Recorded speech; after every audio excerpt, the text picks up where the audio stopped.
Alright, welcome back to the lagoon, everybody. I have a very special video for you today. I guess all my videos are special if you think about it. We're going to be reviewing a manga, and I've promoted this video in some of my other live streams, and so we're finally going to get to it. And we are going to be reviewing the Dark Horse manga by Gal Tanabe called The Shadow over Innsmouth. Yes, we are in the nerd closet, and we've got quite a bit new comic books that we're going to have to bag and board soon and all that jazz. But as you can see up here in the manga side, it has kind of increased slightly with The Shadow over Innsmouth. Now, I have just gotten through reading this masterpiece. Now, this is definitely one of H.P. Lovecraft's most iconic and popular stories that he has written. I would say second to The Call of Cthulhu. Unfortunately, you can see here, it got a little damaged because I took it on my vacation to read.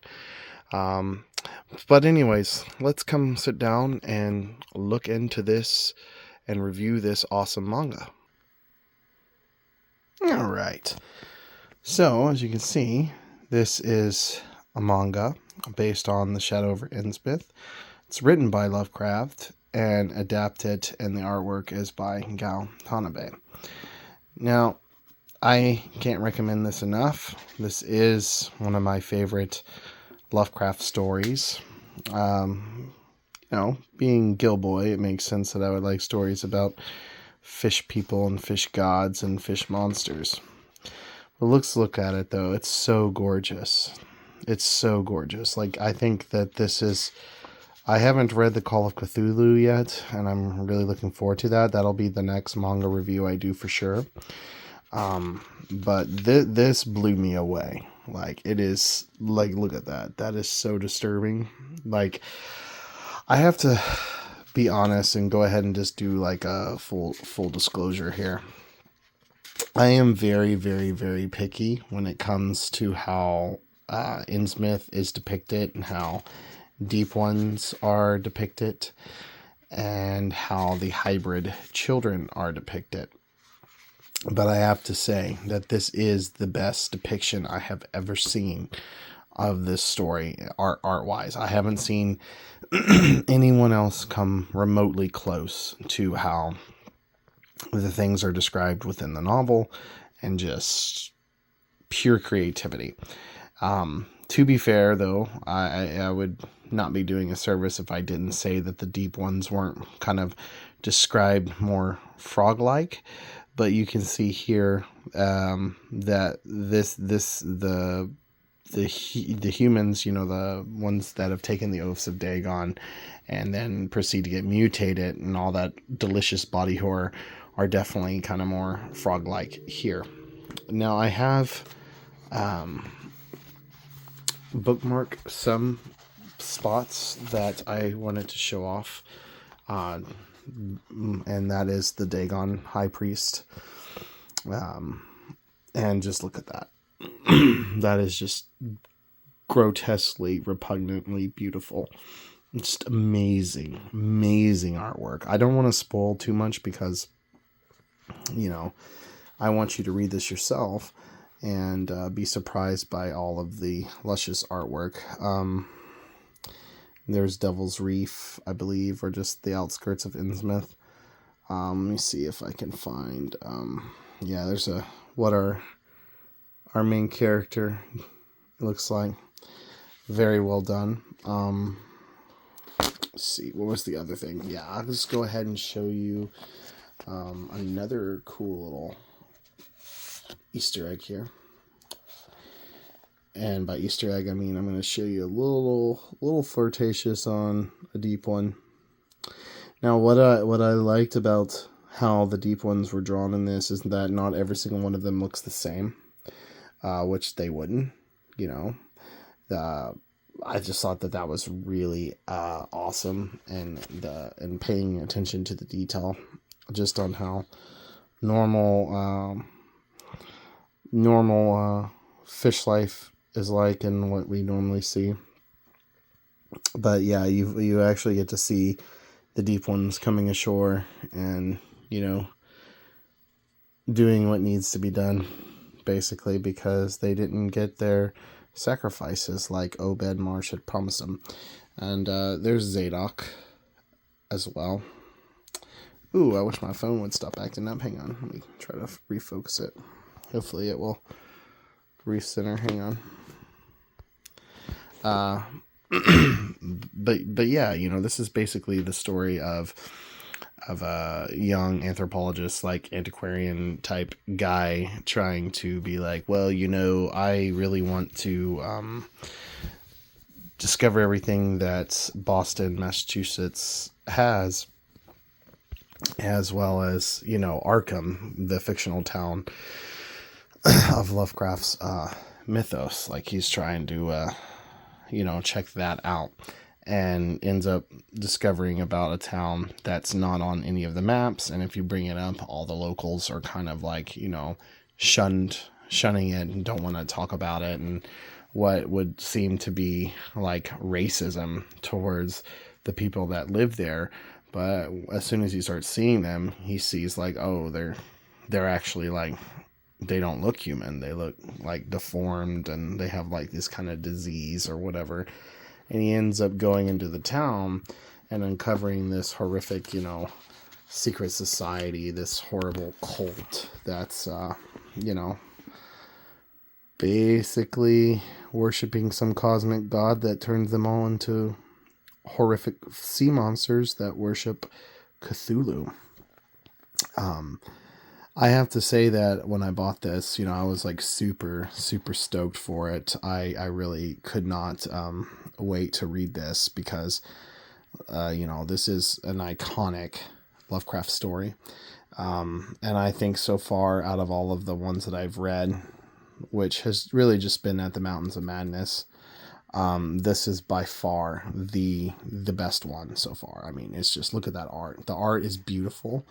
And I basically took my time and read a chapter a day. And I have to say that this actually kind of genuinely creeped me out. Like, it genuinely disturbed me. It scared me.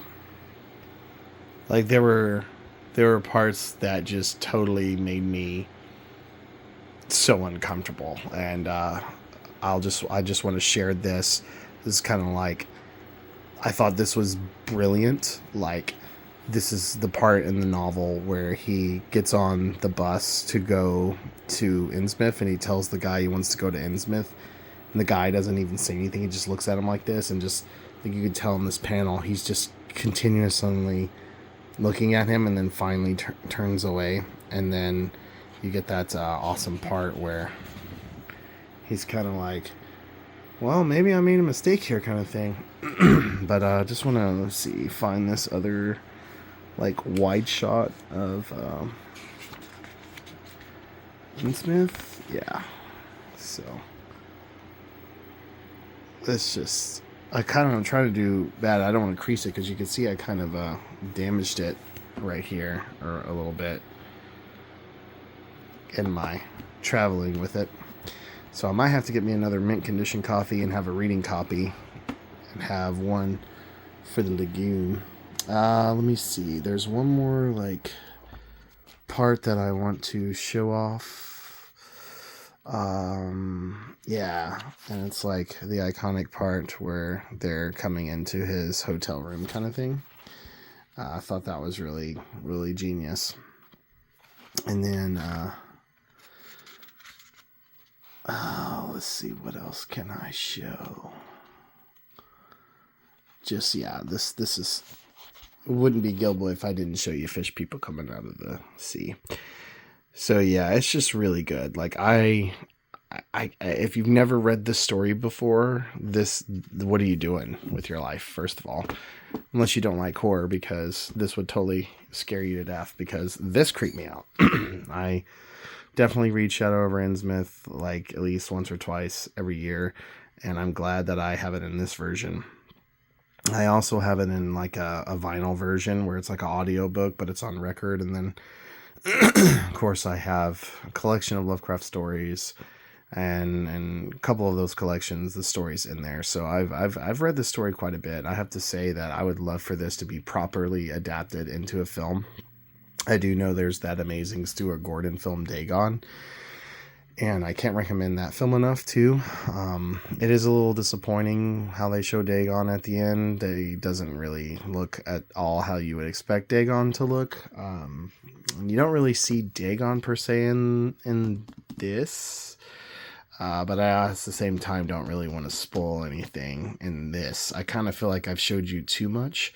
I would rank this as a 10 out of 10. And I know I said that on the other ones, but I mean, hey, I'm just being honest. So far, this series with Galtanabe, man, he's a master, dude. Like, this is a masterpiece. Like, I think the other ones that he's done recently is The Color Out of Space and The Haunter of the Dark, which I'm really excited for, and I really hope he does the Dreams in the Witch House.